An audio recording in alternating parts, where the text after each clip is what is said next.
My name is Joe Prim, and I'm the host of Prepare.Defend.Lead. In this episode, we will be diving into the last chapter of my book. If you have not listened to the other episodes, you may want to go back and start from the beginning of the book. Otherwise, this is really just as good a place as any to start, and I'll catch you on the other side of the intro.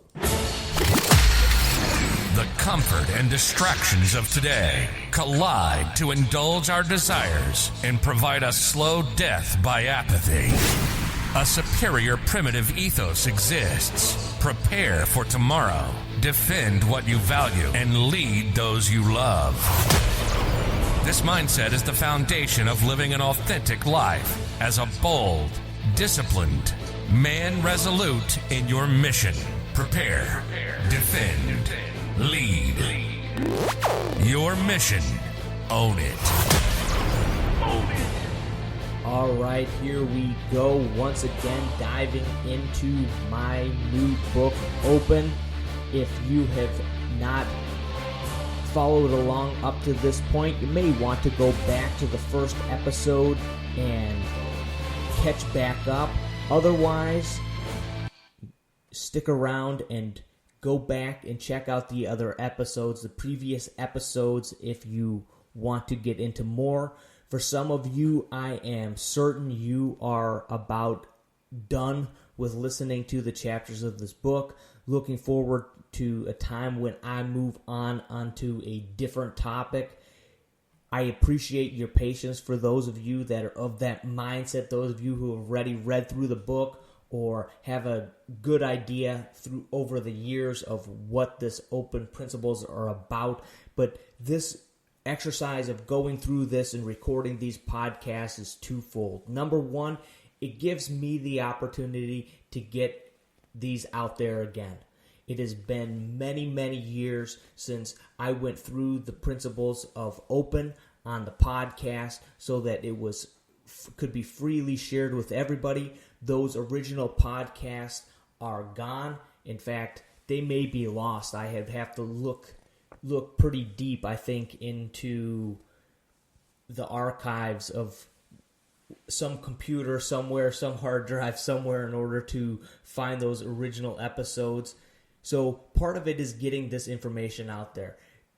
The open concept, as it was called at the time when was the real reason why I even started this podcast, was the real reason that even motivated me to getting a microphone and trying to figure out the software and getting into podcasting, was to get this idea at the time, this concept out there into the world.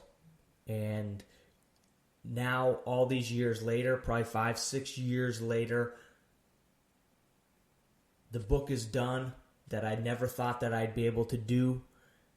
And I wanted to get this information back out there free for anybody and everybody to listen to and to put into action into their lives. And secondly, it has helped me out during this transition time of packing up, getting things in order, and now settling into our, as I like to call it, our nano ranch or our second homestead down here in Texas. Everything's still crazy around the household. Everything's still a little chaotic, more chaotic than I would like, right? Because it's a time of transition, a time of settling in, time of unpacking, time of organizing, a time of recommitting ourselves and rethinking through ideas, things that we've held on to, getting rid of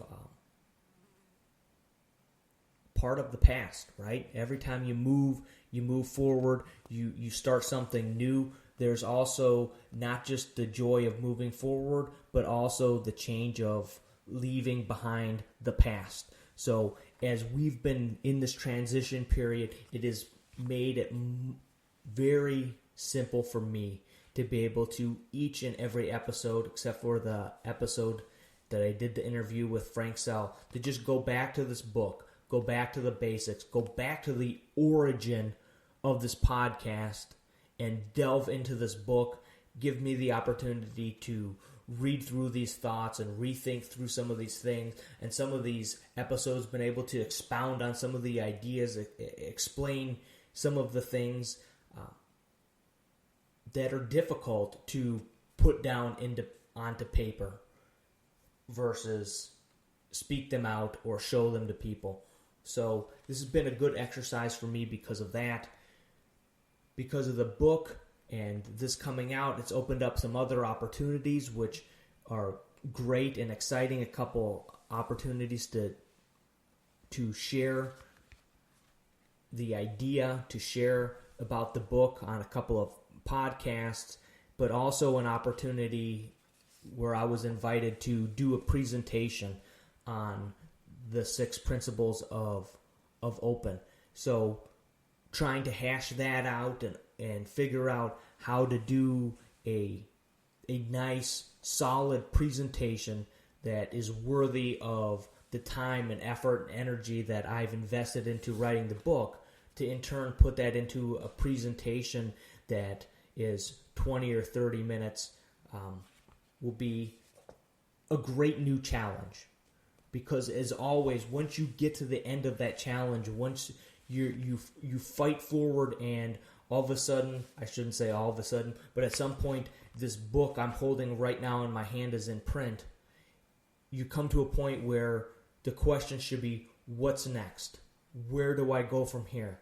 What's my next step? How do I move forward? How do I, if my true desire is to have written this book was to get this information out to people because I believe that it will help them, then now it's my duty, after putting this down on paper, to go out to spread the news, spread the idea, spread this principle out there so that more men can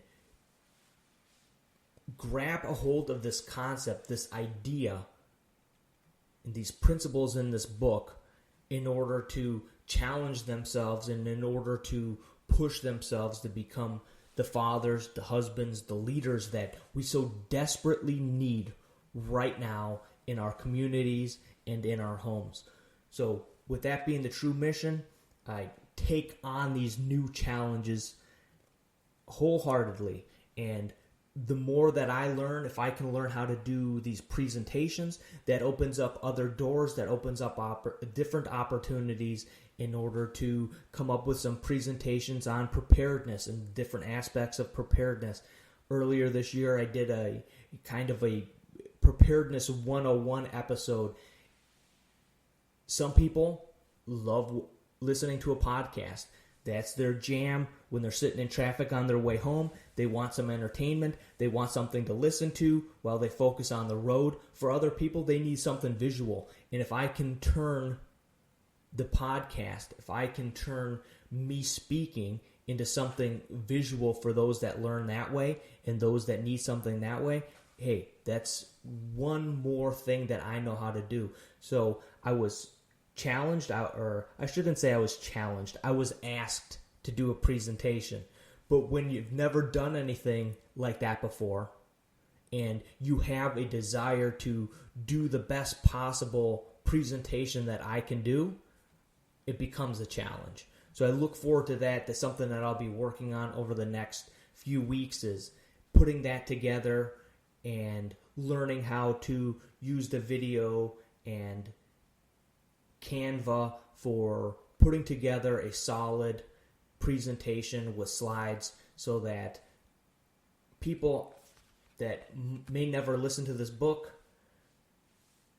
people that may never read this book or listen to this podcast, have one more avenue, one more way in order to get this information out there, get this idea, get these principles out in front of maybe a whole different group of people.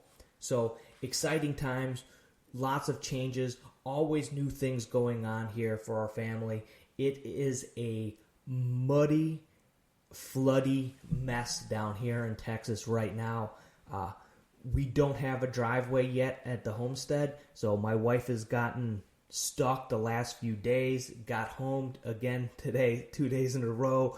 She was stuck at the edge of the property again, just kind of sunk down into the mud. Yesterday we had the traction boards out, and we're able to get her vehicle unstuck. She's not laughing so much at the big mud tires and the modifications that I've done on the Montero so much anymore. She's kind of a bit envious once again of the Montero. But just out, these things are the type of things that you just want to at sometimes just get frustrated and angry about.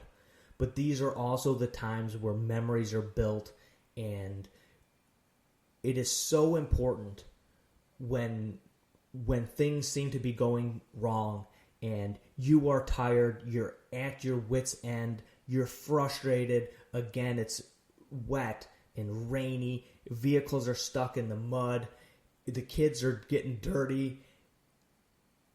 But these are the moments where memories are built, and those memories last a lifetime. And what we do is we need to remind ourselves to keep ourselves accountable to let who we want to be remembered as shine through in those moments.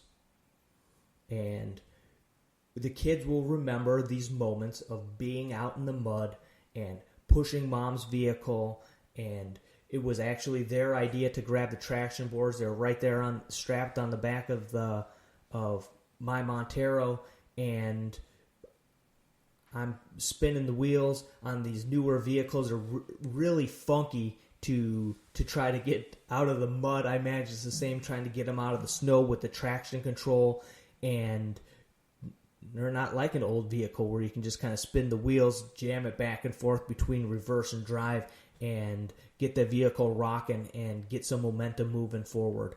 So my daughter said, "Hey, Dad, let's try out your traction board." So we're able to try those out. And again, something that I normally have strapped on the Montero, but had never tried out. And let me tell you, I had not seen traction boards, and in fact, is probably even a couple years ago, never even would have known what they were. But the ability to slide those under the tires, whether you're in the mud or in the snow, is quite amazing how well they worked out. Like I said, I had never tried them out, so this was our opportunity to try them out, see how they would work, and I left impressed. It's really no fun to get down there in the mud, but you can turn them upside down. The one side's got the traction grid on it. You can turn them upside down and kind of use them as a shovel to dig out some snow or dig out some of the muck or dig out some of the sand and wedge them in under the front tires so that you can get just a little bit of traction to get you some momentum going forward. Yesterday was a little bit more of a struggle than it was today to get out of the mud, and I ended up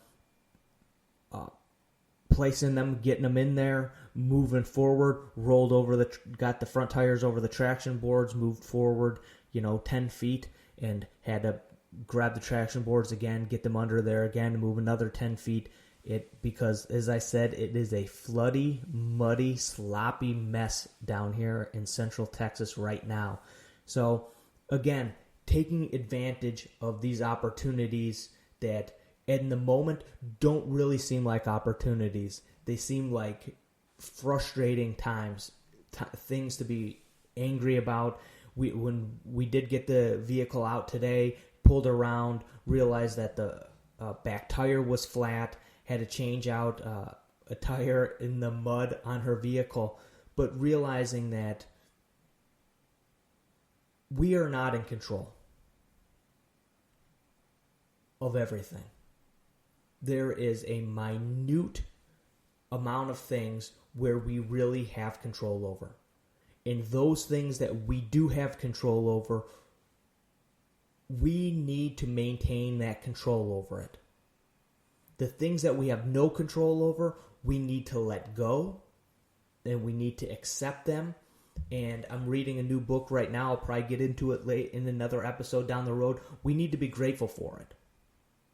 And as hard as that may seem, and as difficult and ridiculous as that may seem at that moment of frustration and anger, that's what you need to do in order to maintain and to look at yourself later in the mirror, to have that memory in your mind and in the minds of those that you care about and in the minds of those that you lead to be what you want it to be. And it's not always easy, and that's part of the challenge. And again, that goes back to the same idea that is written on the front cover of the book, this book, Open. 6 life-changing principles that are easy to implement but difficult to master. So much of life is difficult to master. And we only have a certain amount of days on this earth in order to master them. So the goal has got to be each and every day to move forward, to change what we can change, to work hard at what we can work hard at, and to accept the things that we have no control over. But mastering that is one thing. Becoming better at it each and every day, now that's a goal that each and every one of us can strive for. So with that, just kind of an update and some things I've been thinking about and some things that we got going on here on our property.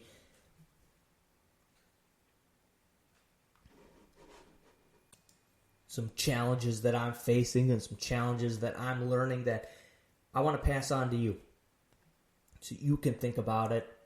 And when those times come and kick you in the butt,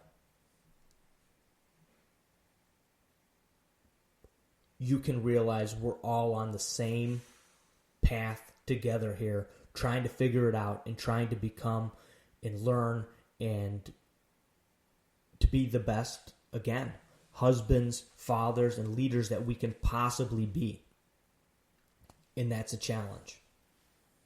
So with that out of the way, I'll jump into this final chapter of, or I should say, the final principle that I'm going to cover in this.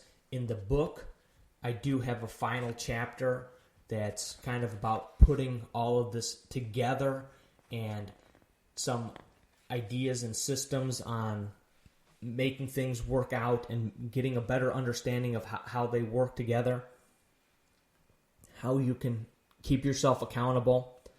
But we'll save that for those that want to read the book.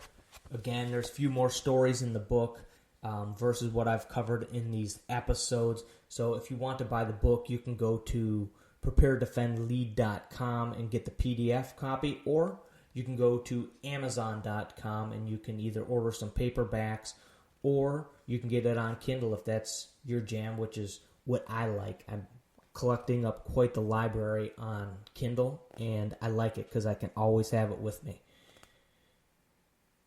So we'll jump into this here. It says, I got a quote from Alexander the Great. It says, "Remember, upon the conduct of each depends the fate of all." And we start out with a verse here out of the Bible from 1 Samuel 18, 3-4. It's talking about Jonathan and David. And I'm actually been reading in 1 Samuel in my part of my morning routine. And each time I read through the story or hear more about the story of Jonathan and David and those early days, the more I think about how epic of a movie that would be. Just full of intrigue and violence and interesting characters. It could be quite epic. So if you haven't read 1 Samuel in the Bible, go check it out. I mean, it is an epic story of a kid who goes and basically kills Goliath and is set up to become king. And the guy who was king and the family that was king are getting booted out of that position. And Saul, who was the first king of Israel, is not happy about that and becomes more and more angry and uncontrollable. But yet, at the same time, his son had a great friendship, a great brotherhood type relationship with David. And he took many risks in order to help out his friend David. And the story is great. So just one verse or a couple verses from that we'll start out here. It says, Jonathan made a covenant with David because he loved David as much as himself. He took off his coat and gave it to David along with his armor, including his sword, his bow, and his belt. And one thing that's really interesting is, I think we lose touch or don't quite understand the whole concept behind a covenant. And this wasn't the only covenant that David and Jonathan had throughout their relationship, throughout their friendship. And as Saul's lineage was decimated and killed off, and one thing in one of the covenants, David agreed that when he was made king, that he would never harm anybody in Jonathan's family. Because, right, there could be a real feud there. Because one line was going to become the new lineage of kings, and the old one was going to go away. So there could have been a lot of infighting about generation after generation of who was going to maintain that position. And the two of them, at that point, at that young age, decided that that was not something that they wanted to happen. Regardless, most of Saul and Jonathan's family was wiped out about the time that David became king. But at one point, you find out that a crippled boy that was, I don't know, I can't remember what the relationship was, but was related to the line of Jonathan, is found by David. And they're very worried that David might kill this young crippled boy because he could possibly be a threat to him being king. And in the end, David takes this boy in and treats him as a son. So again, like I said, an epic story of friendship and violence and not knowing what's going to happen next, of epic warriors. Again, great story. If you haven't checked it out, go read it. It is entertaining and interesting, and you'll get something out of it, no doubt. So back to the book. This verse refers to David, the guy who killed the big dude Goliath with a slingshot, and Jonathan, the son of Saul, the king of Israel. It's part of their covenant of friendship even before they dealt with any issues. Before there was any trials in their relationship, Jonathan, the son of the king, who had the finest of everything, gave his coat, his armor, his sword, his bow, and his belt to David, a sign of complete and total friendship, a denial of oneself. He gave the finest of the finest for battle, the best weapons from the best craftsmen that Israel could produce. We'll move forward a bit to 1 Samuel 19. Saul has just tried to kill David. Saul is extremely angry and commanded his son Jonathan and all those attendants at a feast to kill David. But Jonathan and David were like brothers, and Jonathan warns David of his father's intentions. Saul sets out to destroy David for a time. David was in exile, but his friend Jonathan remained faithful to his last day. These two men fought alongside one another. Jonathan risked his life on numerous occasions by standing up to his father to defend his friend David. Their covenant even included future generations. The covenant was serious and intentional. This is what friendship is all about. It is a commitment through thick and thin. David had been anointed by Samuel to be the next king. it is a role that should have, by all ways of looking at it, been Jonathan's. This gave them each a reason to want to kill one another. Jonathan so that he and his lineage could keep the throne, and David so that Jonathan or his lineage could never lay claim to the throne in the future. We need to be intentional in choosing who we spend our time and energy. Our time and energy are finite. To whom will you invest your time and energy? Your spouse and your children should be at the top of this list. Investing your time and energy into your family. This is what Open Your Heart is about. Being willing to sacrifice yourself, your desires, for the good of others. None of us are in line to take the place of the king. That's why Jonathan is such a great example of friendship. He was in a position to become the next king. He laid all of that down. He swore fealty to David and stood by him, even under pressure from his father, who called him weak. He stood by his commitment. He stood by his friend. If you want to learn more about this amazing story, be sure to check it out. We cannot be acquaintances, let alone friends, with 200 plus people.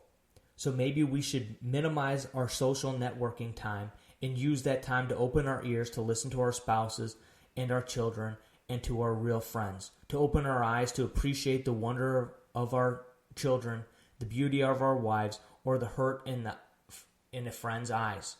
But don't for a minute feel that the nuclear family is enough. I've come to the realization that building and growing relationships is more important than building networks. Meeting new people can be quite interesting and can be quite positive, but building relationships is more important. I would like to clarify the difference between open your heart and open your arms. Open your heart is about deepening and strengthening the relationships that you already have, the relationships that are important in your life, especially your family. Open your heart is about being intentional about growing those relationships through sacrifice, love, and vulnerability. Opening arms is about meeting new people, building your tribe, or building a brotherhood, or forging friendships that are important to you.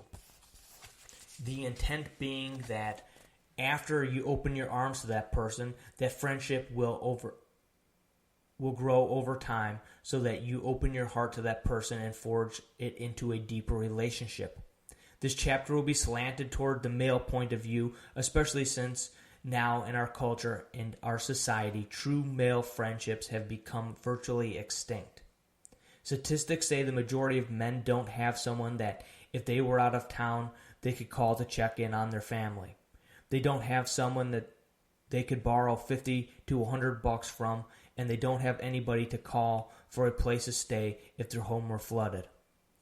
Men's friendships and relationships right now are nearly extinct. I believe there are many reasons for this, and I myself had fallen into this trap. I grew up like many boys in this country looking at my father and seeing a man who didn't have friends and spent most of his time with his family. Don't misunderstand me. I believe it is important to spend time with your family and your loved ones, but you need time and relationships outside of that sphere to keep us grounded and accountable to live the way that we have been created, spending time with other men. Why has this happened? With women working outside the home and men no longer in the role of the sole breadwinner, they have been put into a different role as part of the family. Sharing in the role of maintaining the household, easy access to entertainment is another factor. It's so easy to sit back at your computer and watch cat movies on YouTube, binge watch Netflix, or play video games. Social media is another factor because there is no depth whatsoever to those counterfeit friendships. They require little or no effort or investment. Social media has become a billion-dollar industry. Facebook, Twitter, LinkedIn, Snapchat, Instagram, Reddit, and countless dating sites. This industry has become the beast it is because it fulfills our base desires to be liked, to have friends, and to be a part of something bigger. This is exactly the opposite of the types of relationships that I'm advocating with this chapter. This modern misunderstanding has tried to simplify a friendship or relationship down to a like button or a 40-character message. This affects core human characteristics such as empathy. Studies show that millennials may be less empathetic than previous generations. Could this be a result of a generation growing up texting and messaging everyone with minimal time spent on face-to-face conversations?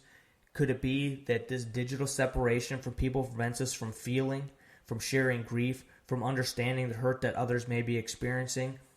As we regress back toward hieroglyphics, or emojis as they're called these days, and virtual meetings, are we losing something? I am certain we are. Studies show that TV has some crazy effects on our perception of friendships as well, in that people subconsciously feel that they are friends or have relationships with their favorite TV characters. Really, that's true. I've actually had people tell me that these non-existent fictional characters were like friends to them.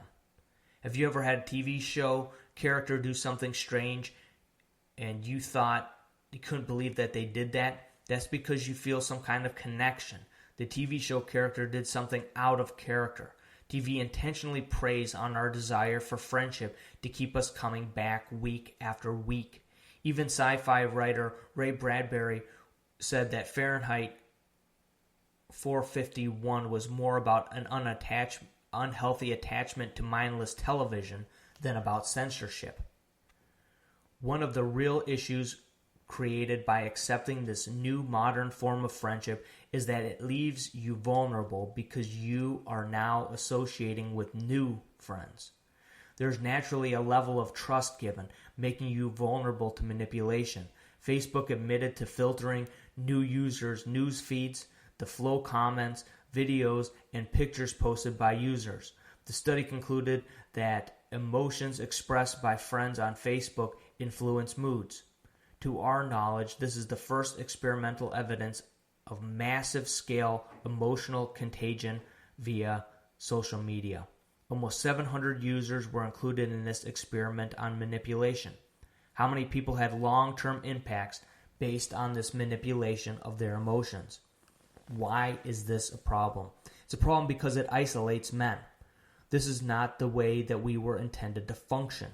We were created to function in small tribes, small groups where men spent time together hunting, fishing, exploring, and protecting the tribe or village. That was a responsibility borne by all men. All men were expected to participate in these activities. They worked together for the common good of the tribe. The survival of everybody depended on that. The stats show that men with healthy, strong male relationships live happier and longer.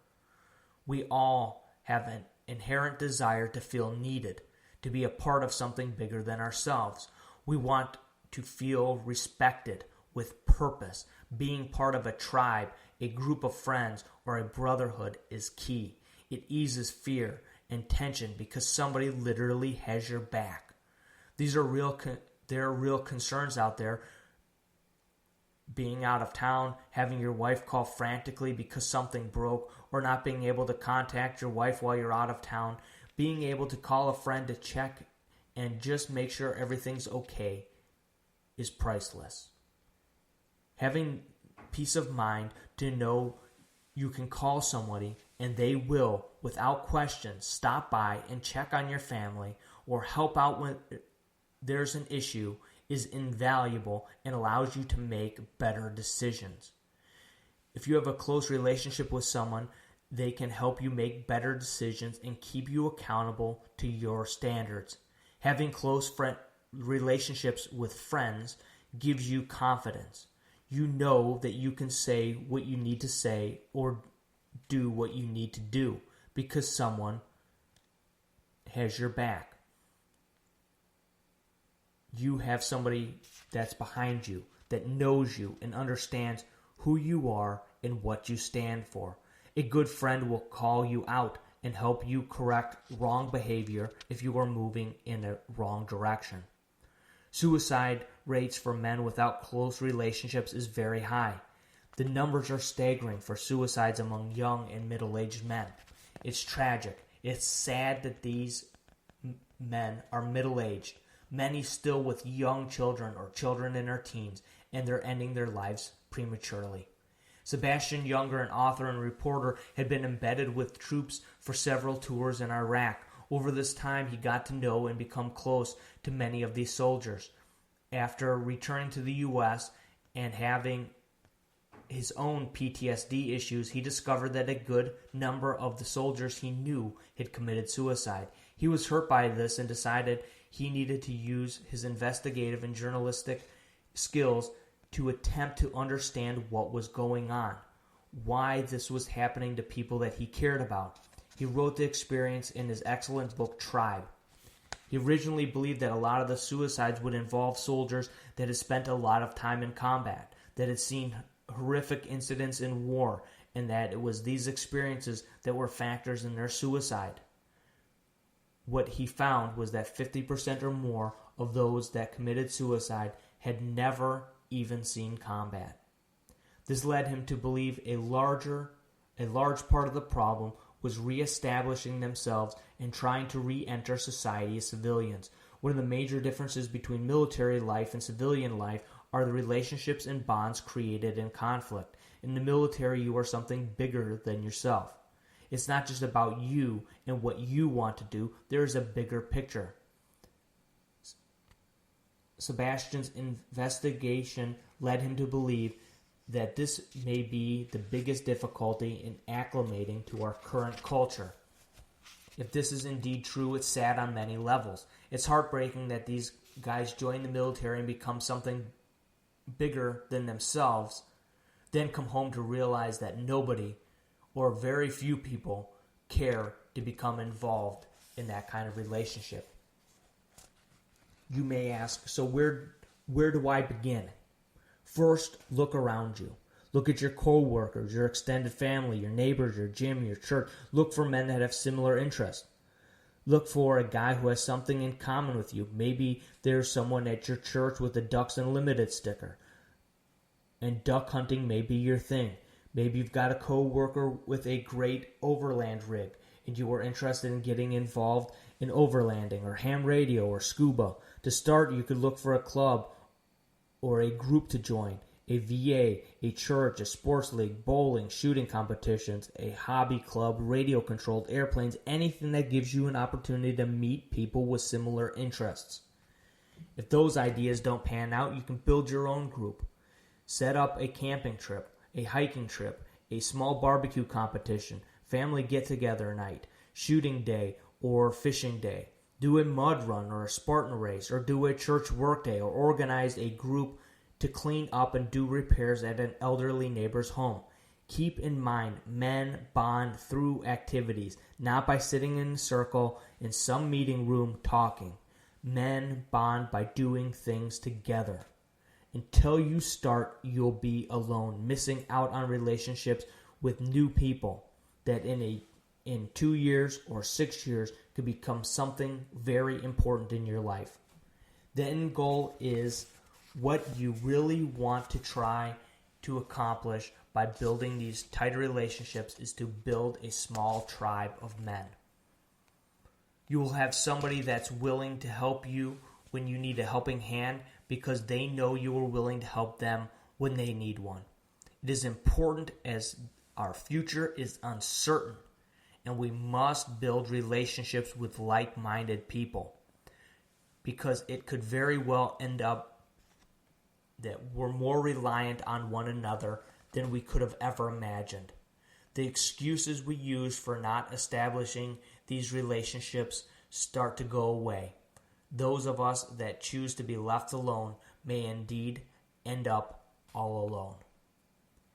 So action steps. Got 3 action steps here.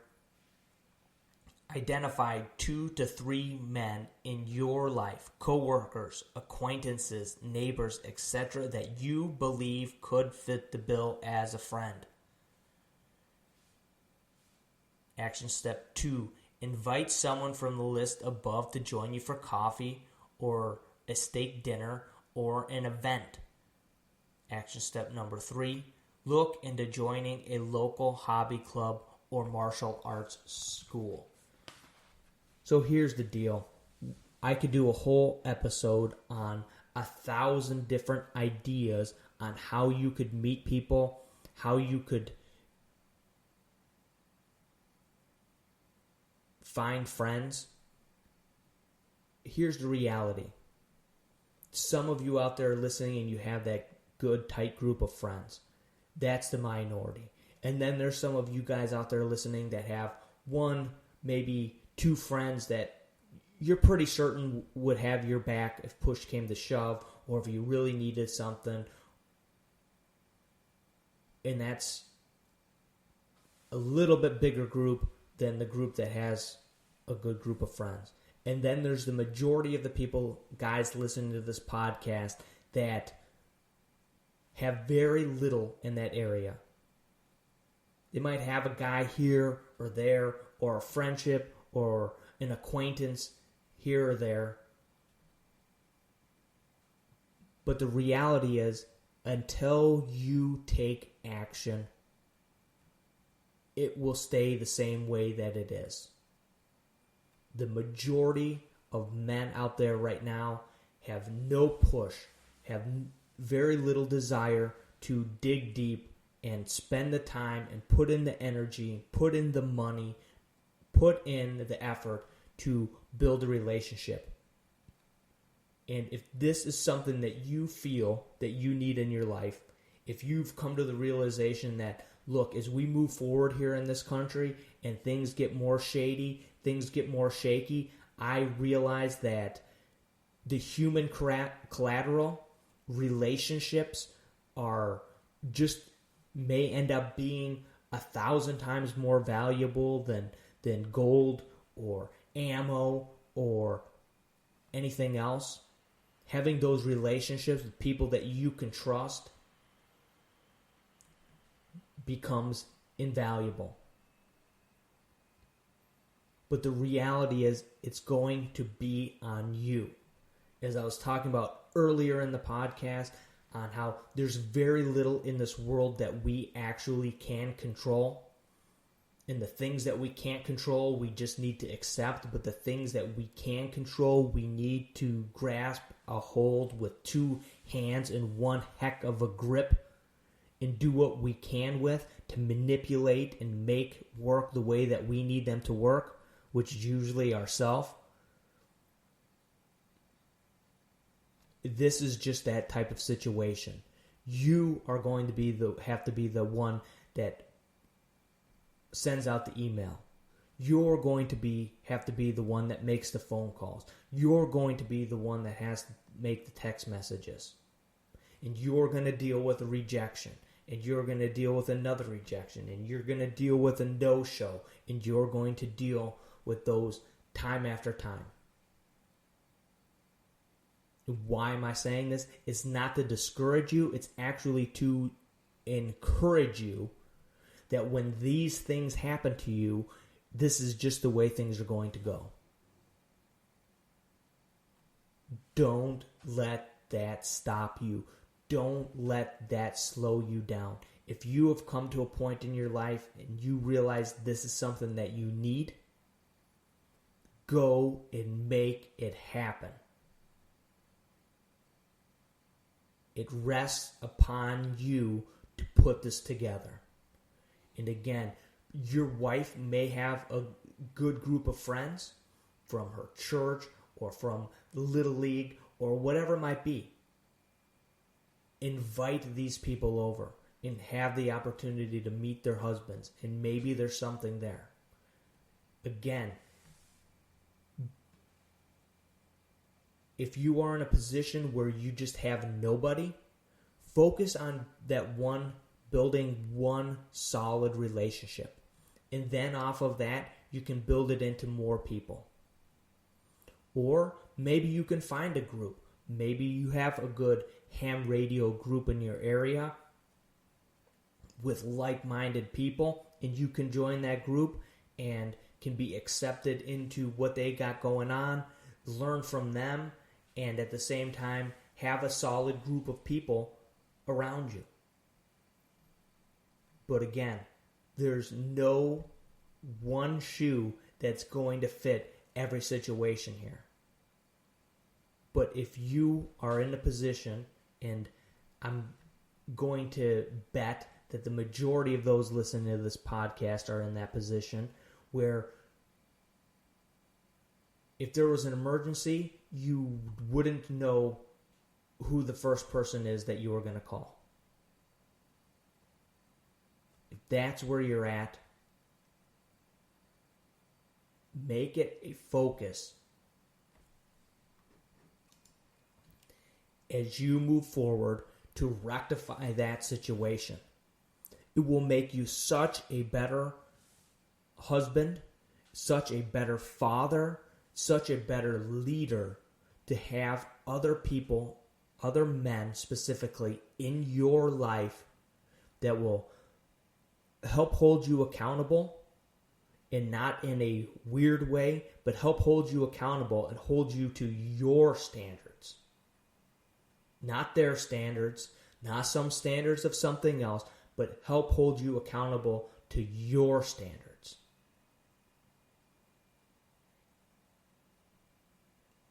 We all need that. This is how we were designed. This is how we were built, is to work, as I said in the book, and war and hunt and explore in groups of men. So as technology tries to replace that in our lives, as technology creeps in and tries to give us the benefits without the difficulties of these relationships, don't buy into the counterfeit. It's not real. Real relationships, real brotherhood, real friendships take effort and adversity to become stronger. So this podcast already went way longer than I expected to. I hope that you guys enjoyed this ride here as we went through this book and the 6 principles of open. I hope that not only did you listen, but that you will begin to implement these into your life, and you will begin to see a big impact and a big change as you move forward, because I know that I did. These 6 principles are an important part of my life and an important part of the changes and the growth that I've experienced as I've moved forward from the very beginning of seeing these as concepts and testing them out and trying them out and doing podcasts and all the crazy different things that I've done over the last 6 years to prove out these concepts. Again, if this episode's piqued your interest and you want to check out this book, Amazon.com. You can get it on Kindle or paperback, or you can go to Prepare.Defend.Lead.com and immediately download it on PDF at Prepare.Defend.Lead.com. You can also check out a sweet picture of my overland project, Montero, on the road out to our new homestead, and you can pick up some t-shirts, some stickers, some different swag, and that goes a long way to keeping this mission, to keeping this project here moving forward and getting the news and the word out there to encourage and challenge men to prepare, defend, and lead at home and in their families. So that's what this is all about. That's what we're trying to build here. And I appreciate your support. I appreciate the reviews. I appreciate you guys sharing this podcasts with your friends and your family. As we move forward and we continue to grow, we'll see what happens here and see what we can do and what kind of impact we can make on things moving forward. As always, hold fast. God bless.